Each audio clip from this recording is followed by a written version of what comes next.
Comment savoir si un élève est vraiment en train d'apprendre une langue étrangère? Comment savoir où il en est dans son apprentissage par rapport à son niveau de classe? Comment pouvons-nous l'aider? Quand on parle de compétences langagières, ce n'est pas tant ce que les élèves savent ou les mots qu'ils connaissent par cœur. Il s'agit davantage de la manière dont ils peuvent utiliser la langue dans des situations réelles, de manière spontanée et sans répétition préalable. C'est pour cette raison qu'on utilise des échelles de niveau de compétences en classe d'immersion bilingue. Cela permet d'informer les parents sur ce que les élèves sont réellement capables de faire. L'apprentissage d'une langue peut rappeler celui d'un instrument de musique ou un nouveau sport. Pour réussir, il faut apprendre les règles, le vocabulaire, les symboles et les concepts de base. Ensuite, on passe à l'entraînement. On s'entraîne plusieurs fois dans des situations ou des morceaux de musique variés. Au bout du compte, quand on joue en situation réelle, sans répétition, on peut gagner grâce aux compétences qu'on a acquises. La preuve de notre compétence est alors évidente pour tous. Cela revient au même quand on apprend une langue étrangère. On veut communiquer de manière plus efficace et être prêt à utiliser la langue dans le monde réel. En gardant ceci à l'esprit, voyons le chemin de l'apprentissage qui mène à la compétence langagière. Le Conseil américain de l'apprentissage des langues étrangères, l'ACFL, a mis en place des lignes directrices qui définissent les principaux niveaux de compétences: distingué, supérieur, avancé, intermédiaire et novice. Chacun de ces niveaux se décline en sous-niveaux, élevé, moyen et bas. L'ensemble de cette échelle de niveaux de compétences montre une évolution continue dans les apprentissages du niveau le plus bas ou dysfonctionnel jusqu'à un degré d'expression élaboré et extrêmement bien articulé. Il est plus facile de comprendre en utilisant les comparaisons suivantes. Les novices ressemblent aux perroquets. Ils peuvent répéter des mots ou des phrases mémorisées par cœur dans des situations familières après beaucoup d'entraînement. Les intermédiaires ressemblent à des survivants. Ils possèdent les bases pour survivre et se débrouiller dans des situations simples à l'étranger. Ils arrivent à créer des phrases simples, à poser des questions et y répondre, mais n'ont pas les moyens de communiquer sur toute une gamme de sujets et font souvent des erreurs de compréhension qui peuvent rendre la communication parcellaire. On peut comparer les élèves avancés à des conteurs ou à des journalistes reporters. Ils peuvent décrire et raconter au passé, au présent et au futur. Ils sont capables de parler de différents sujets dans des situations variées. Les supérieurs font penser aux érudits.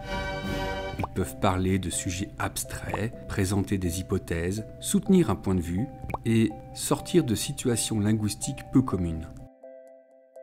Passons ensuite au sous-niveau. Les élèves qui font partie du sous-niveau sont à tout moment capables de réaliser les tâches du niveau demandé, mais avec une qualité et une quantité minimales. Autrement dit, ils s'accrochent du mieux qu'ils peuvent, mais arrivent à peine à se maintenir.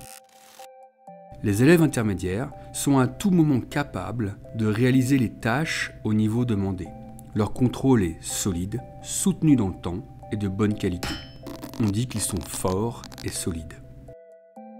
Les élèves du niveau élevé réalisent déjà les tâches du niveau demandé et arrivent plus de la moitié du temps à réaliser des tâches du niveau supérieur, mais n'arrivent pas à maintenir cet effort.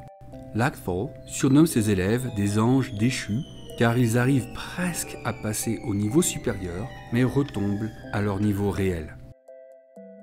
Prenons une autre comparaison pour essayer d'illustrer nos propos.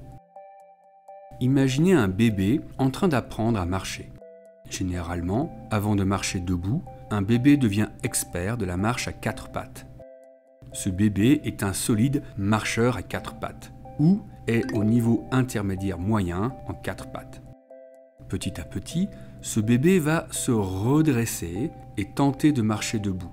Il va cependant tomber souvent et continuer à 4 pattes pour se déplacer d'un point à un autre parce que sa compétence en 4 pattes est solide. Il est maintenant au niveau élevé de 4 pattes.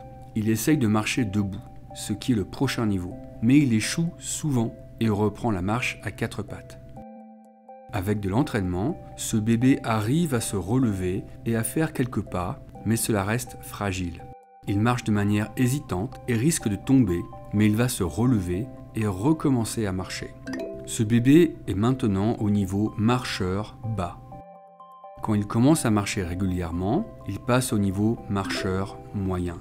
Il n'a plus besoin de marcher à quatre pattes et est tout à fait capable de marcher debout. Quand un enfant veut courir mais qu'il n'y arrive pas encore, on va probablement qualifier sa compétence de niveau marcheur avancé.